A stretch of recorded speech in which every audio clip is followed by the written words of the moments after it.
This is ARRL Audio News, your weekly summary of news highlights from the world of amateur radio. If you retransmit audio news through a repeater, listen for the Morse code K character, followed by 4 seconds of silence. That's your cue to stop transmitting so that your repeater timer can reset. I'm John Ross, KD8IDJ, and this is the ARRL Audio News for Friday, October 31st, 2025. This past week, Hurricane Melissa, a Category 5 storm, took its time and toll as it moved over Jamaica, Haiti, Cuba, and is now headed towards Bermuda. Melissa is one of the most powerful Caribbean storms in recorded history. At noon on Thursday, the National Hurricane Center in Miami, Florida, forecasted Melissa, now a Category 2 storm again, will move just west of Bermuda. But Bermuda will be on the stronger right-hand side and will still have to deal with some of these stronger impacts later in the day. Amateur radio operators from around the world have been monitoring the Melissa path and over the last 4 days have been working with the weather nets, passing and relaying critical information. The Hurricane Watch Net will activate again Thursday afternoon, October 30th at 5 o'clock p.m. Eastern Daylight Time on 20 meters and 40 meters. The VoIP Hurricane Net is likely to activate again also at 5 p.m. Eastern Daylight Time on Thursday for Hurricane Melissa and its passage by Bermuda. Radio Amateurs of Canada, RAC, has been actively monitoring Hurricane Melissa. RAC urges all Canadian amateur radio operators to protect the frequencies currently being utilized for disaster response on HF bands. ARRL will also monitor Hurricane Melissa and will provide live updates at arrl.org daily as the storm continues to move northeastward. The CW weekend of the ARRL November Sweepstakes is November 1st through the 3rd, 2025, and begins at 2100 UTC Saturday and runs through 0259 UTC on Monday. ARRL Sweepstakes is the oldest domestic contest beginning in 1930, with competition at the individual, multi-operator, and school club levels. In this contest, multipliers are the 85 ARRL and RAC sections. Each may be contacted once as a multiplier in the contest, regardless of the band. There are no changes to sweepstakes multipliers for 2025. The 2024 multiplier list will be used for all section-based contests for the remainder of 2025.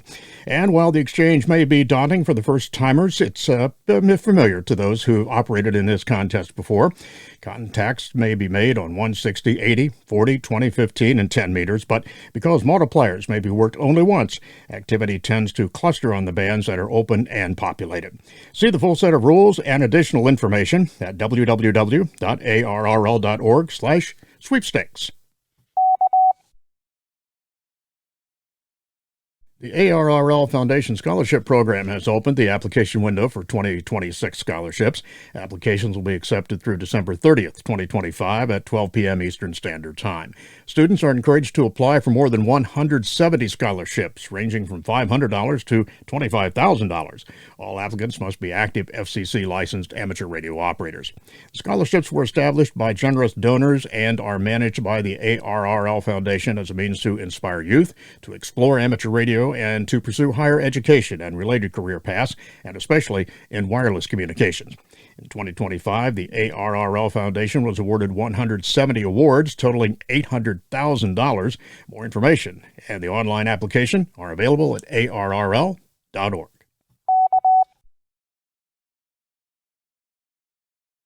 The log submission deadline for the first ever DX Marathon Sprint, which was held October 18th to October 27th, is November 2nd, 2025. Everyone is eligible to participate, and there is no registration required.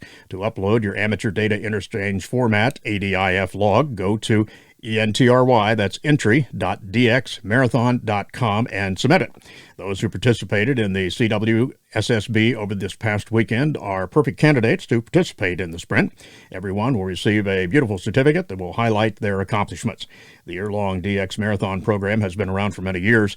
If you wish to participate in the DX Marathon, you can submit an ADIF files for contacts made throughout all of 2025.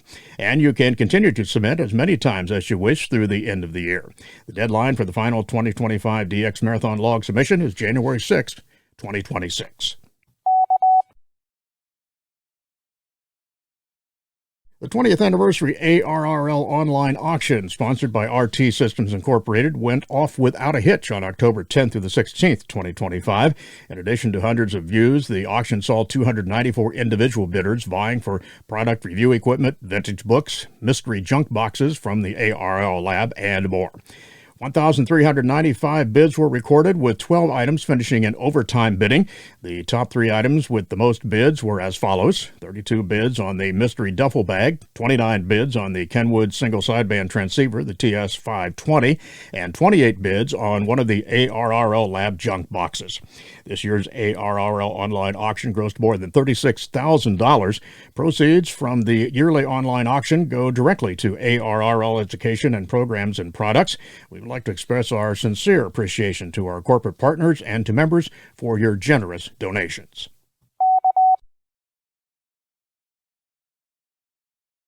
Here's a chance to see your club in QST. ARRL has made 2026 the Year of the Club, a year-long celebration of ham radio clubs and everything they do for amateur radio. And just one way of honoring various clubs, QST will feature club photos in every 2026 issue. If the club wants to take a shot at being highlighted in the pages of QST, here's what you do. Get your club members together looking their best. If you have a club t-shirt or ARRL shirt, this is a perfect occasion for wearing them. Consider posing with your club's sign and banner. Take high-resolution images. If you're taking photos with a phone camera, please make sure it's set for highest quality. Also take photos in the horizontal and vertical orientations, and please do not crop or otherwise edit those photos. Type up the names and call signs of any hams that are pictured, the name and call sign, if applicable, of the person who took the photos, and the full name and call sign of the club. And then send the information along with one of the vertical and one of the horizontal photos to qst@arrl.org.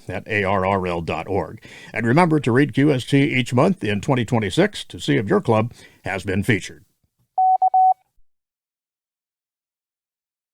November 2nd through the 15th, 2025, the Livonia, Michigan Livonia Amateur Radio Club commemorates the 50th anniversary of the sinking of the SS Edmund Fitzgerald. Special event station W8F will operate on 14.260, 7.260, 7.050, and 14.050 megahertz, 0000 Zulu to 2359 Zulu. Then on Saturday, November 8th, from 15:30 to 20:30 UTC, W8F SES will operate from the Dawson Great Lakes Museum, Belle Island Park in Detroit, Michigan, and e-certificates will be available there. Visit the club's website for more information about that. The Edmund Fitzgerald was an American freighter that sank during a storm on November 10, 1975, in Lake Superior, killing all 29 aboard. Its mysterious demise inspired Gordon Lightfoot's hit song, The Wreck of the Edmund Fitzgerald, in 1976, which helped make it the most famous shipwreck in the Great Lakes. Bruce Page, KK5DO, is here now with this week's AMSAT report. Bruce? Thanks, John. Are you in college or a university? If you have a ham station at the school, see if they have satellite equipment, because AMSAT is going to be starting back the college activity night. AMSAT will also be starting a youth net geared towards the younger crowd and led by some of our young satellite operators. Did you miss the AMSAT Symposium? It is available on YouTube on the AMSAT channel.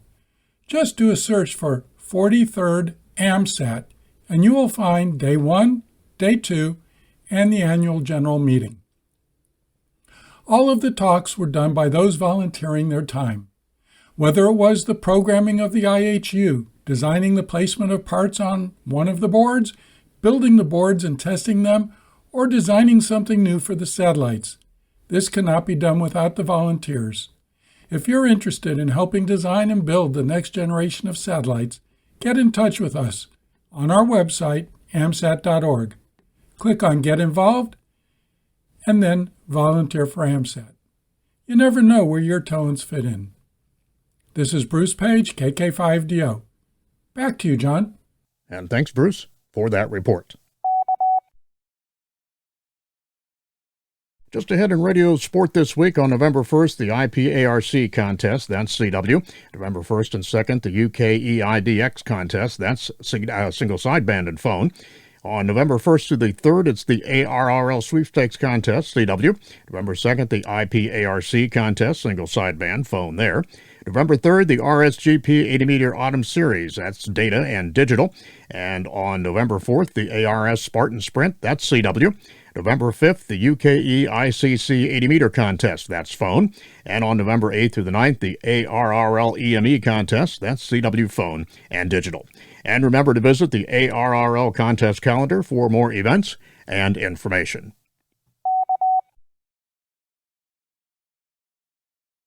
Upcoming section, state, and division conventions on November 1st, the Stone Mountain Hamfest, hosting the ARRL Georgia State Convention. That's in Lawrenceville, Georgia. On November 15th, the Superstition ARC Superfest and Electronics Expo, hosting the ARRL Arizona State Convention. That's in Mesa, Arizona. And on December 12th and 13th, the Tampa Bay Hamfest, hosting the ARRL West Central Florida Section Convention. That's in Plant City, Florida. And remember to search the ARRL Hamfest and Convention database to find more events in your area. And finally this week, thanks to the Loma Pioneer Repeater Club in Santa Clara, California, for airing the ARRL audio news on their repeater. 7-3. And that concludes ARRL Audio News for this week. Our thanks to all contributors to this week's report.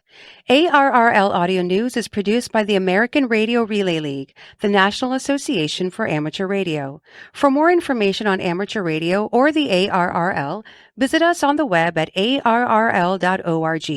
You can also find us on Facebook and Twitter by searching for ARRL. If you have a question or comment about ARRL Audio News, email us at audionews@arrl.org. This program is copyright ARRL, all rights reserved. 73, and thanks for listening.